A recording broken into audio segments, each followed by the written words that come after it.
all of the comments that Joe Biden has made that have been bigoted, for all of the policies that Joe Biden has made that have really, really hurt the Black community and set us back.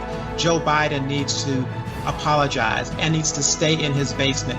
But if you just take a step back for a second, think about the way that China, Russia, North Korea, Iran, all of our adversaries around the world are salivating, thinking that this guy is going to be the possible president of the United States. What we would have is a systemic recession if it was a Joe Biden administration come November, because he would start implementing policies that we know are regressive in nature, that we know are not good for the economy. It would be about higher taxes and more regulation. President Trump delivered the hottest economy on record that had to be artificially interrupted by the coronavirus. When we compare the work President Trump did to build that strong economic foundation with basement barely there Joe Biden. Behind Biden is a machinery that is very dangerous, very progressive. You want a leader, you want someone who stands up and tells it like it is, who tells the truth no matter what this group or that group or the media and some source or another might say. The only choice is Donald J. Trump. We are one people, one family, and one glorious nation under God. We will make America great again. Welcome to Team Trump Online.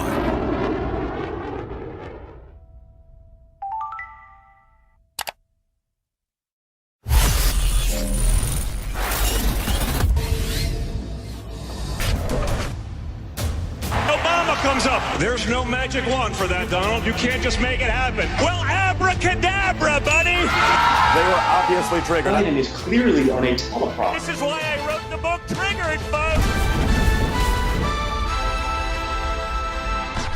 Well, guys, 2020 is the swamp's last stand, and today's Triggered video podcast guest, Richard Grenell, is the epitome of taking on the swamp. I got to know Rick back in 2016, really through following his Twitter game, which was, let's just say, almost makes mine look a little bit mild. It was awesome to say the least. So, Rick, the only thing that's good about you being out of government, because you really took on the swamp, you took on the establishment, you took on the nonsense as our ambassador to Germany, and then, honestly, you're the guy that opened the door to expose all of the nonsense going on with General Flynn and the FBI and the cover-up within our highest levels of government as our DNI. So, I want to welcome Rick Grenell to the show. Just an awesome American, awesome guy. And Rick, now that you're in the private sector again, I look forward to seeing the fire come out of your Twitter feed again. Well, it sounds like, to me, the perfect opportunity for you to say what my Twitter handle is, if that's really going to be the pick. Go for it. Go for it. At Richard Grenell. I mean, we should put it up on the screen in really big ways to at Richard Grenell. We really should. And I don't say this lightly. As someone who's, let's just say, not known for being subtle on social media. When my father calls me and says, hey, you're getting a little aggressive. And I think that you're getting a little hot on Twitter sometimes. you know it's pretty hot, okay? So if I'm saying that about Rick, it's awesome. So give him a follow at Richard Grenell. I promise you won't regret it. The last few years it's been a little slower because you can only be so aggressive as the ambassador to Germany. But let's start there. Obviously, the DNI stuff is fascinating, but as ambassador to Germany, you got to see sort of, the underbelly of the deep state. You got to see some of the subversion. I mean, you were a big part of sort of Donald Trump holding NATO accountable, as well as, combating sort of, Europe's dealings with Iran and boosting, what we all know is a common enemy, but sort of putting aside the fact that these guys are the world's largest state sponsor of terror because, maybe we can sell them a couple cars.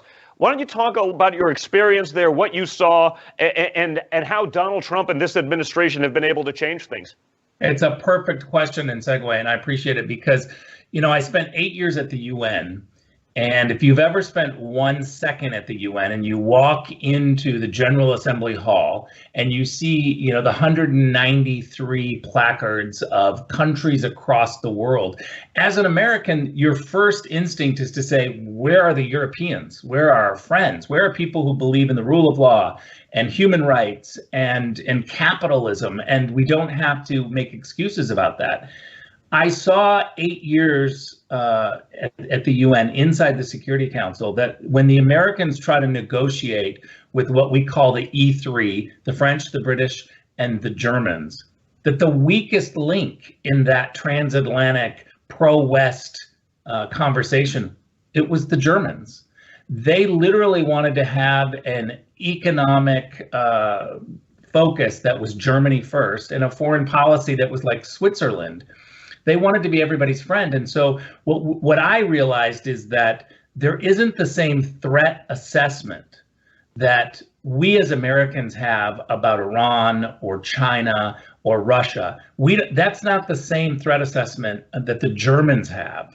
And that's sad to me because Americans have given so much for Germany and multiple times we've been there. So I wanted to go to Germany because I wanted to be a very pro-American voice to say we love Germany and we cannot allow Germany to drift into this space where it's jello and where it's not firmly pro-West. And you see that with Nord Stream 2, where they take too much Russian gas. At the same time, they were unwilling to pay their 2% NATO share. And by the way, here's one thing.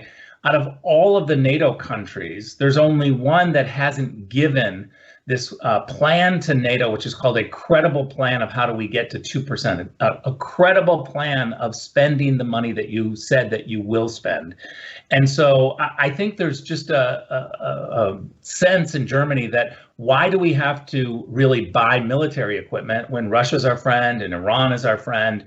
That type of mentality is what I wanted to really push against, mainly because we love Germany and we want the Germans to be like the German business community, which is solidly with the West. 100%. I mean, that was always to me, to those who may not fully understand what we're talking about. I mean, the Germans definitely, making sure that America puts in their share of what everyone's agreed to. We're not asking them to do anything more. We're just asking them to agree to what everyone signed on to. If NATO countries made their full and complete contributions, then NATO would be even stronger than it is today. So they're going crazy that America threatens to cut back since they are not putting in their full share because they want protections from the Russians, who they are signing billion-dollar oil deals with to take Russian oil. They could take American oil and gas. They could do all of those things, but they don't. So they want to enrich the Russians, who they are then begging us to protect them from. It's absolutely mind-boggling. And I'm glad to see that there's a distinction, Rit, between sort of the German business community and the German government. There is absolutely this big distinction because the German business community is absolutely invested in America. I mean, you look at the great German airline Lufthansa, they've got 15,000 American employees. Siemens, the great, huge German company, has 45,000 American employees. These German companies know that capitalism and pro-West policies are their future. Let me just add one thing about the troops that is very important. There are a whole bunch of even Republicans that are beginning to say, oh, we got to leave all these troops in Germany. President Trump has decided that 25,000 troops should be the limit. I think 25,000 troops in Germany is a lot. I think that that's enough.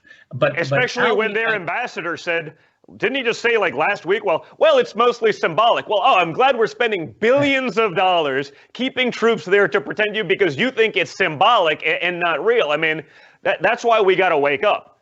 Yeah, we got too many Republicans who want to keep sending men and women overseas and paying for them. Again, they're arguing, Washington, D.C. politicians are arguing from both sides of the aisle that 25,000 troops in Germany is too little. It's not enough. And I think that's crazy. I think we've got to start spending money in a smart way on America. 25,000 troops in Germany is a lot of troops. I think that's enough. So talk a little bit about that. I mean, you obviously, we've had so much of the pushback from Europe because America is taking a stance that's actually America first. It's shocking that any country would actually have a policy that wouldn't put their country first. But it's not just those countries. You actually see a lot of pushback. And if you weren't a believer in the deep state prior to 2016, maybe I would understand that. But you have these sort of deep state, DC swamp creature, former intelligence people, all this nonsense, pushing back on Trump's agenda, which is putting America first. Talk a little bit about it, because, obviously they went after you, almost as hard as they went after President Trump, because you were literally exposing the subversion that they were putting forth. Yeah, first of all, I'm a gay Republican. I've been under assault for a very long time. If you're it's pretty freeing once you're used to being canceled for your whole life, Rick. I mean, I know we've had this conversation before. I sort of say it. I'm like, they're like, wow, Don, I can't believe you're saying that. I was like, I've been canceled 1,500 times this week alone. It doesn't have any effect on me. So I hope others start feeling the same way. Stop caring, and it doesn't matter. I promise you, it's very freeing. Yeah, it is very freeing, and you see it across the board with people like Dave Rubin and others who really just say, I'm not really caring too much what they say. I think as gay conservatives, we've really honed our skills to always be in a fight, always be in a dialogue to say, what do you believe? You don't ever get a pass from your own party or from cocktail parties. And so it's important that you know who you are and what you believe. And so that's been kind of my whole life, of being that libertarian, let me decide my life, government should be small type of viewpoints. But I think that what we have in Washington right now is no longer a fight between Republicans and Democrats. It's a fight between Washington and the rest of America. What's happening when you see Washington, D.C. now wanting to be a state? There is a culture there of politicians, of media people, of lobbyists. It's no wonder that everybody in Washington, D.C. who has a paycheck, who's been sitting at home having that paycheck, is suddenly the ones that are telling everybody else who are, dependent upon working to get a paycheck, that you should just stay home, and that they're just so comfortable with this idea because they are getting a paycheck. And so this is the Washington, D.C. culture of people who are cheering for Washington, D.C. to grow. They want bigger budgets. They're reporting on Washington, D.C. because their kids go to school there and they protect it. They fiercely protect it. That's not the spirit of what our founding fathers had. They thought that people would go to Washington, D.C., make the best laws that they think is possible, and then leave the place and go back and live under those laws. And that's not what we have right now. Why do you think that when we have an economic slump, Washington, D.C. continues to grow?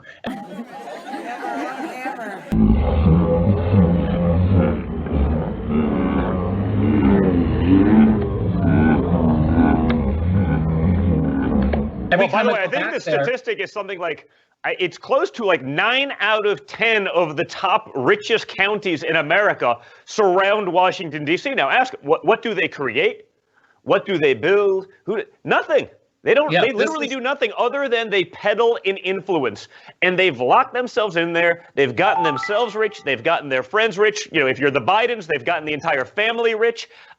Why would they ever change that system? So Donald Trump coming in as the outsider was such a threat to that, which is why, frankly, you see the attacks from both sides. I mean, prior to COVID, there literally wasn't a single economic metric where we weren't better off as a country. But they still wanted to fight that because, you know what, if you're chipping into their little nest egg and what they've, entrenched and created for themselves for so long, even if it benefits, the other 350 million Americans outside of there, that's too much. We can't support those people. We got to take care of our interests only.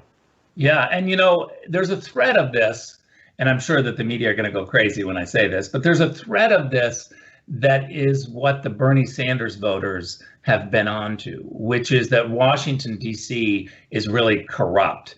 And while I don't accept their premise on how to solve some of this.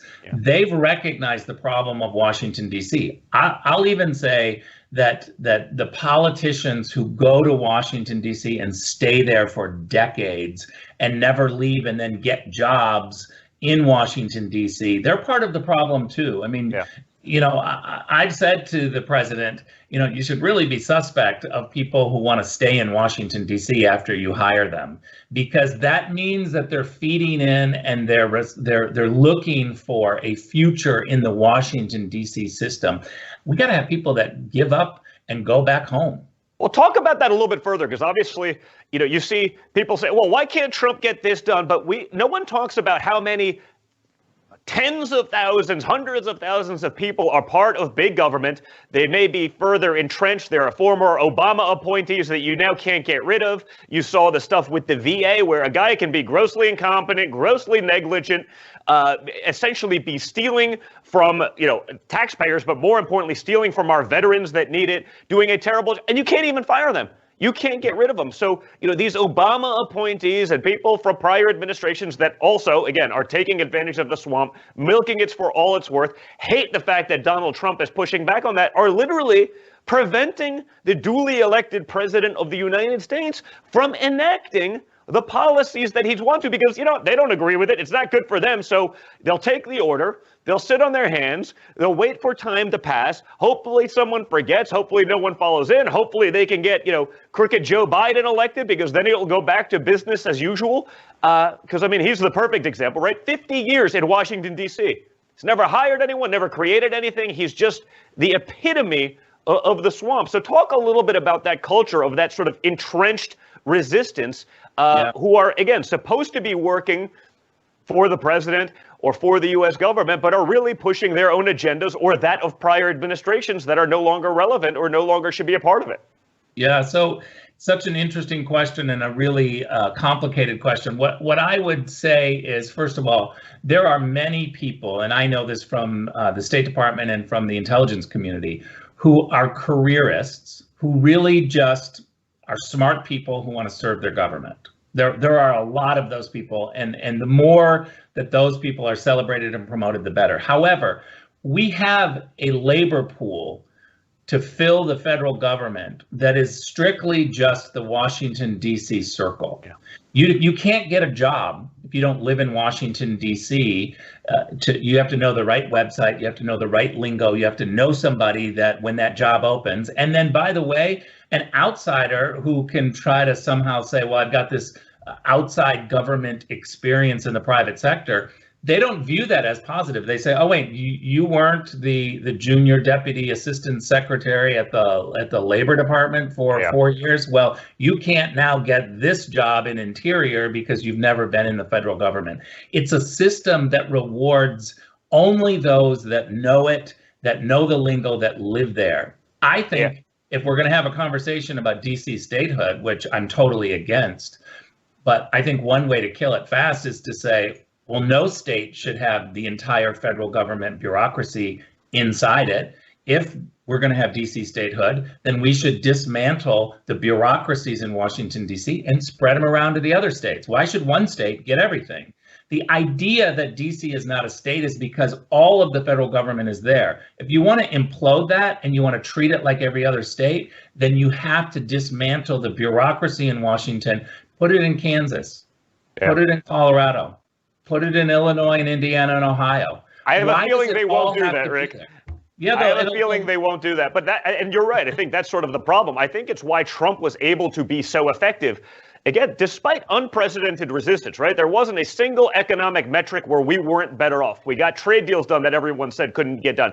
We got NAFTA renegotiated with the USMCA. Everyone said they couldn't be done. And Donald Trump did it despite a 3-year Russia hoax, unprecedented resistance, saying the president is an agent of Russia. They tried putting me in jail, and he still got it done, which shows and tells me, because common sense is the only thing not so common in D.C., that maybe if you have an outsider, maybe if you have someone that has real world experience, maybe if you have someone that's actually signed the front of a paycheck, actually had responsibility, created something in the real world outside of that D.C. bubble, maybe we can get these results more often, and Trump isn't just an anomaly, but they're doing whatever they can to protect themselves from that outsider coming in. Now, guys, we got to take a break. We'll be back in a few seconds with Richard Grenell. Antifa is destroying our communities, rioting, looting. Yet Joe Biden kneels down and his staff sends money for bail. And Biden fails to stand up to the radical leftists fighting to defund and abolish the police. With Biden kneeling to the left, we'd have chaos in the streets. President Trump is standing up for us, keeping our communities safe, protecting minority-owned businesses, and always standing for our flag. I'm Donald J. Trump, and I approve this message.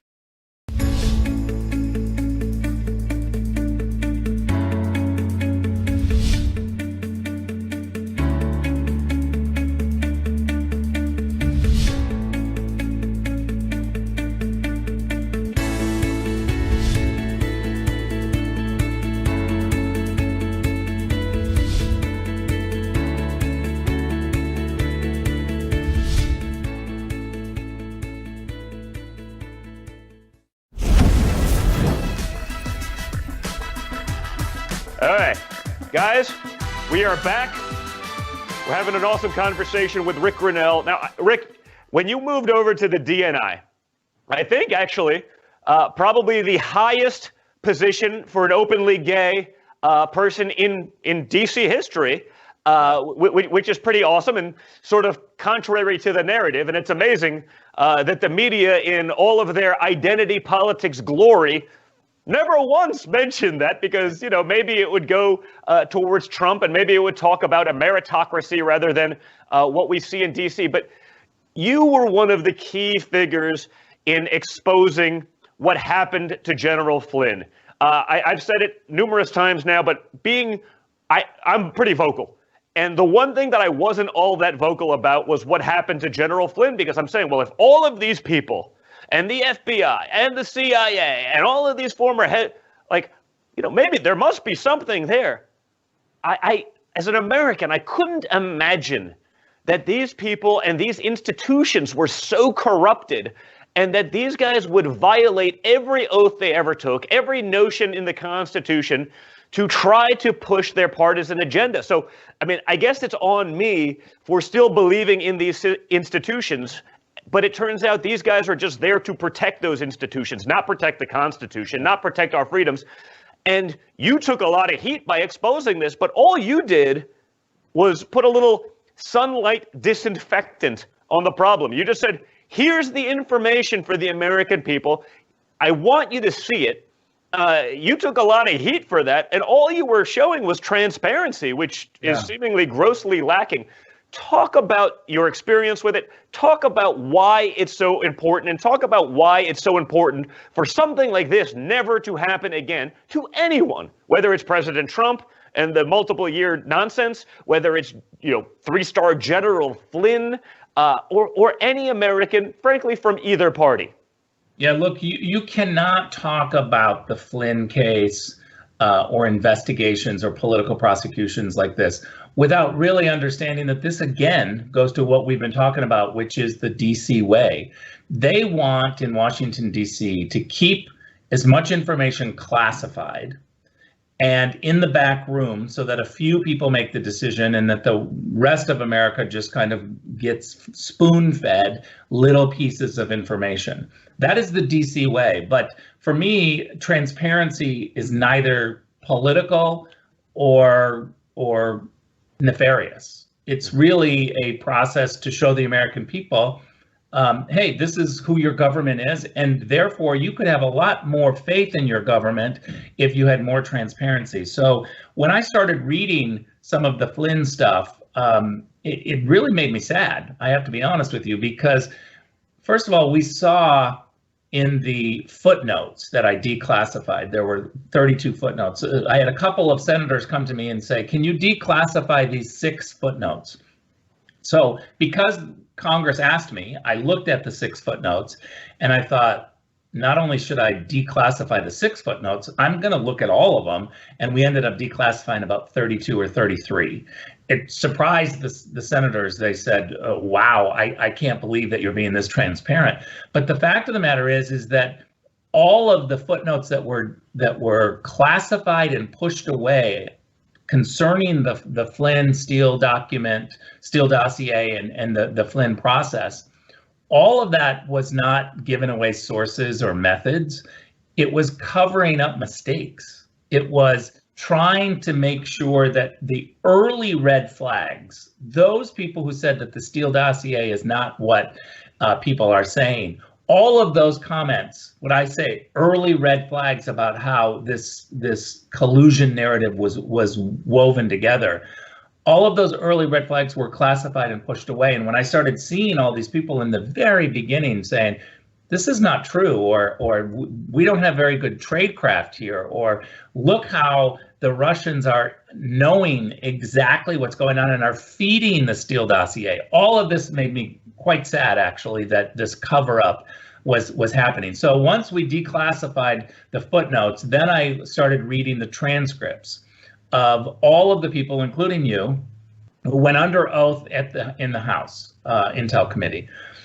It was remarkable because under oath, when people are sitting inside a room with lawyers all around them, they say what they know to be true. And we have Samantha Power, we have Susan Rice, a plethora of people who would say under oath, I saw nothing, I have no evidence of collusion, nothing is there. They would say that in secret, and then in public, the narrative from Adam Schiff and Susan Rice and others was, oh my gosh, you can't believe the collusion we found. And so it made me sad again that we have a system in Washington that allowed someone in private to say, I see nothing, and in public say something completely different. And I know that's the ways of Washington, where you get to say one thing and only a few people know and it's quiet.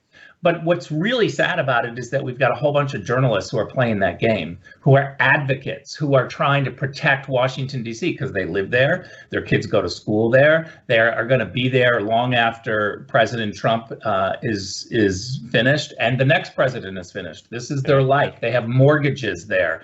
Their kids are going to grow up. Their kids are going to come back. I've seen that myself. As you said, you read my, I did 30 hours of testimony. Now, I don't think I would have gotten the same benefit as those on the left and part of the deep state who literally have lied under oath to the House and to the Senate and to the American people. Raise your right hand. Do you solemnly swear to tell the truth, the whole truth, and nothing but the truth, so help you God? Please be seated. If I'd have made a grammatical error, they'd have thrown me in jail. But they hold themselves to, if they lie, not only are they not penalized, they're given positions at CNN so they can talk about it. And again, you make a great point, because what they're saying on CNN, there was obviously collusion. I know it. I've seen evidence. But under testimony, how can they get away with that in those positions? Because the problem is they're on TV. They had these former positions in government. So there is a level of credibility, sort of like how I couldn't attack Flynn, the notion of the attack on Flynn. I couldn't go all in because I got, wow, there's 30 people from the intelligence community saying X, Y, Z, but then you read their actual testimony and it's all lies, but it doesn't stop them from going on TV, having credibility because of those positions and just lying. And the American people have seen that now for months and years. That's where we have to have reporters who hold those people in power and the people who are testifying and trying to create narratives. You got to hold them to account. You have to be able to be a journalist that is unbiased and pushing for the truth. And I think what we see across the board in Washington is the swamp has taken over the newsrooms. Mm-hmm. And we have a whole bunch of reporters who are advocates and who are really putting their thumb on the scale and trying to elect certain people. And again, I go back because they live there. This is their life. If you work for the Los Angeles Times, you may not have a connection to Los Angeles at all. Yeah. That's what it is. They're no longer journalists. They've just abdicated that position to become activists. I mean, you to know that our hearts are out there marching with them. Please tweet us your comments. Poppy Harlow is up next. I think you were a part of a great example of this. You were on let's talk a little bit about John Bolton sort of being one of those guys that can get away with it. He signs a $2 million book deal, supposedly, because he'll say bad stuff about Trump. The left, who 5 minutes before that hated John Bolton, welcomes him fully. Let's go to the clip of you on CNN with Erin Burnett, because I think it's a pretty epic smackdown. And it's also sort of ironic the way she's become, part of the resistance, given that I was there when she used to beg to come on The Apprentice and to get a shot in the boardroom to try to make a name for herself. So, sort of watching the turnaround is remarkably ironic given the history. But I thought you did a good job putting her in a place. Let's go to the clip and then let's let you talk about it. So which is it, Ambassador? I mean, he's saying it's highly classified or it's fake. It can't be both. Of course it can be both. What are you talking about? Life is not so simple. Wait, so you're saying there's highly classified information that the president's aware of that's made up and sitting there that Bolton put in the book? I'll answer the question if you let me. So here is the point. There can be a nugget of classified information. There can be something in there that shows sources and methods. It can be talking about things that are classified, but then completely gone in another direction, completely made up, completely misused. Life is not so simple that it's either or. You can tell a story that has a nugget of classified information that is a totally erroneous story that goes off on a tangent and gives a false impression. I mean, let me give you one example of a nugget of information that completely is made up and wrong that people believe. It's when CNN reported for a very long time that Kim Jong-un was brain dead. Now, I can't go into great details, but the fact of the matter is that was erroneous, but had a nugget of classified information in there, and we couldn't correct the record because of classified sources and methods. But that story ran for a very long time, and people believed it, and then it never really was corrected later on. So, Rick, I mean, pretty amazing. Great job. Thank you for being one of the few that pushes back and doesn't just blindly follow where these activists, used to be called journalists, try to lead you. Why don't you talk a little bit about Bolton and that sort of showdown? Well, look, I think the theme on both the Bolton book and the CNN clip is really media leaks, right? I mean, the John Bolton NSC leaked everything. They leaked transcripts about President Trump. They leaked details of who was in the Oval Office, who was having a Coke, who was having 2 scoops of ice cream. They leaked everything. And I was really troubled to see that there were these big, huge, dramatic stories that didn't leak, but were packaged for a book. And that doesn't pass the smell test. I mean, this is one of those situations where clearly all of this was packaged. And also, the book came out really fast. I mean, can't we agree that he was writing every single night in his office or at home and writing down dramatic stories and therefore making them this kind of book proposal, $2 million storytelling.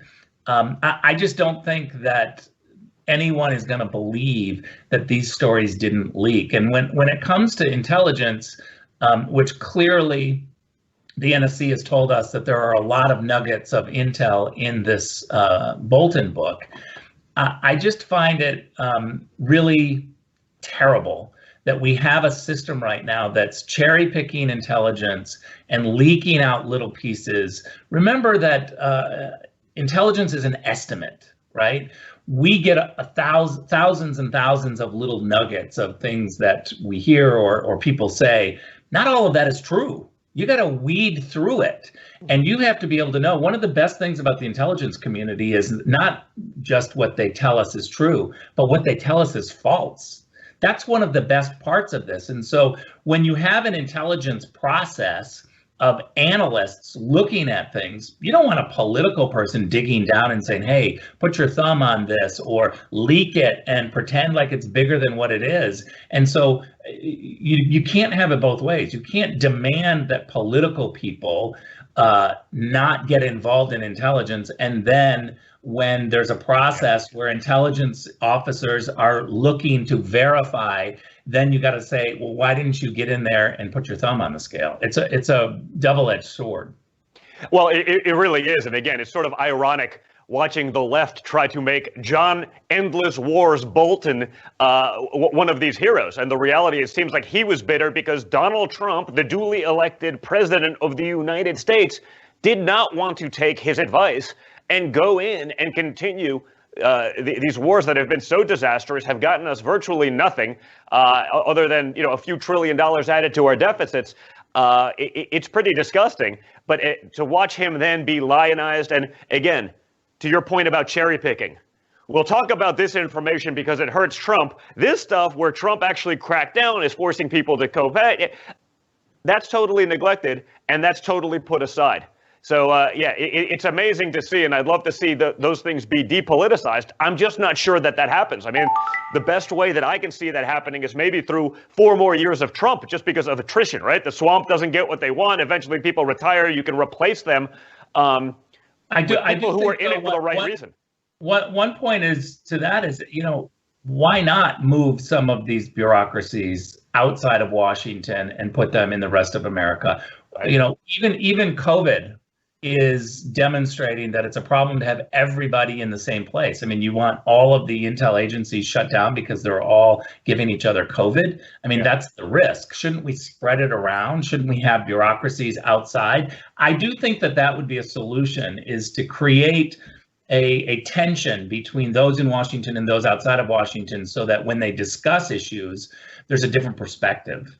Well, I think without question, and honestly, there's a lot of departments. I mean, obviously one that's sort of near and dear to my heart is the Department of the Interior. But the fact that is based in Washington and not out west, and that so many of the people involved in prior administrations were there now, they're trying to actually do exactly what you're suggesting, which is branch it out and actually have people live with the stakeholders and the people who are on the ground and the people that understand the localized issues, not, again, an activist in D.C. who has no idea, has never been there, but can be sold an emotional argument that doesn't actually fit what's going on the ground. So I think it's a great idea. So I got one last question for you. We touched on it a little bit before because last month was Pride Month. You are the highest ranking ever openly gay American to be appointed into a cabinet position.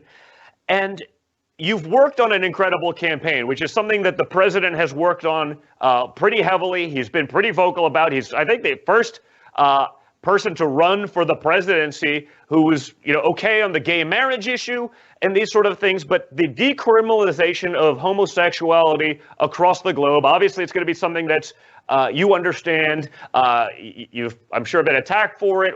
And again, going into some of these places and dealing with countries like Iran that you did as ambassador to Germany, talk a little bit about that, because again, I think it's such an important issue. I know I've been pretty vocal about it myself.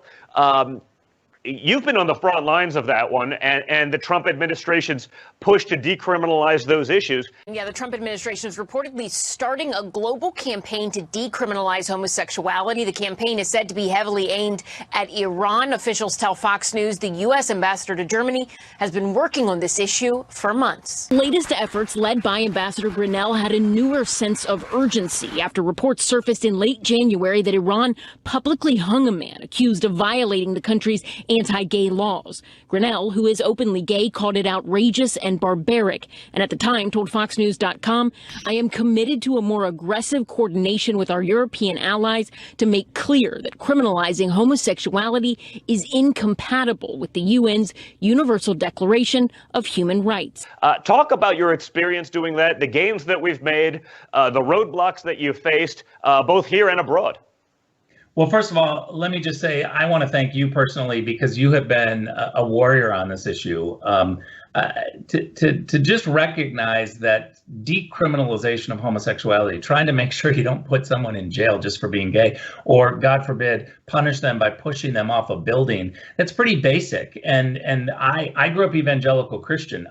I have my nephews and nieces who are ministers who actually 100% agree with me, and they said it's a crazy idea that you would criminalize homosexuality. God doesn't want that.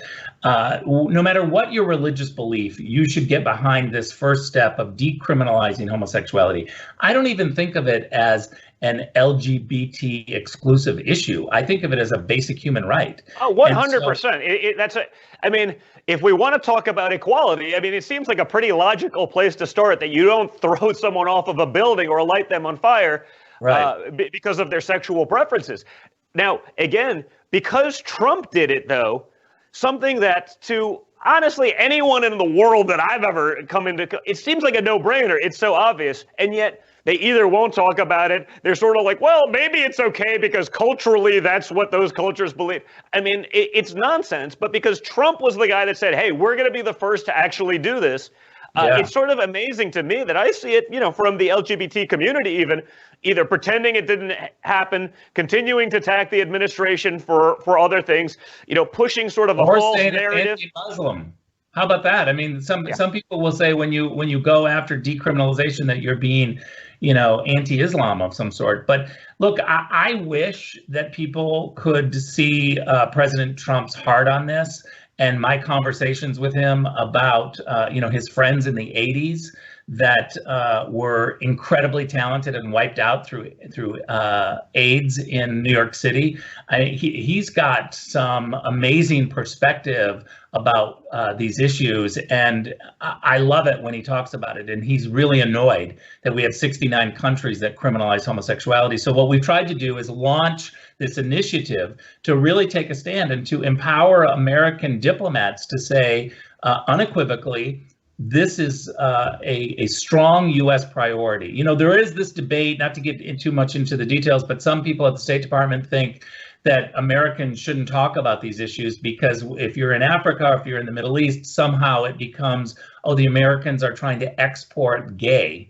And I just think it's crazy concept. We shouldn't play into it, and we should confront it directly and to say there are gay people everywhere. And the fact that you want to criminalize it is not going to make it go away. So we have made some good progress. I brought this up to heads of state, to diplomats, to Arab diplomats. I brought it up to a foreign minister of a Arab country. I have to say this. We get lots of private support from these individuals, surprisingly private support. What I'm trying to do is to move that private support to public pronouncements.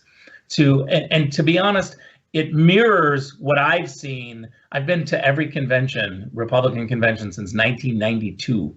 And I can tell you that the arc of acceptance on gay conservatives mirrors what I see is beginning to happen on the decriminalization issue, where public support is lacking, but private support begins to increase. Well, by the way, I even saw more of that, myself, because when Peter Thiel, the first openly gay guy to speak at the Republican National Convention that I'm aware of, in 2016, he said it.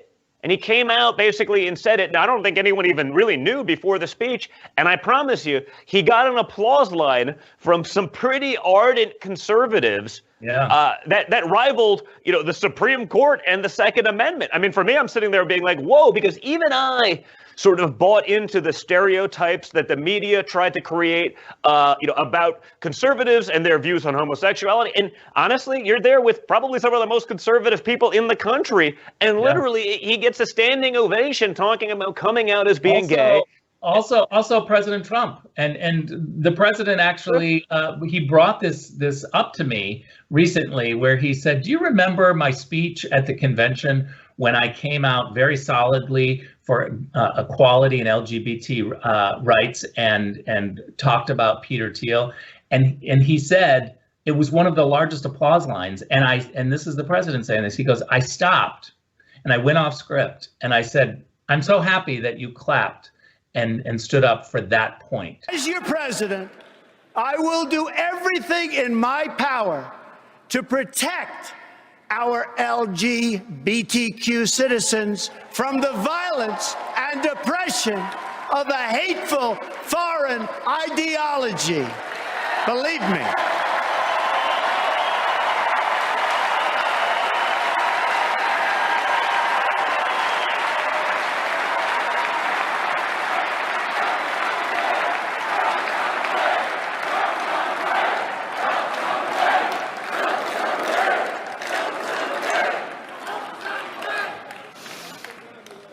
And I have to say, as a Republican, it is so nice to hear you cheering for what I just said. Thank you.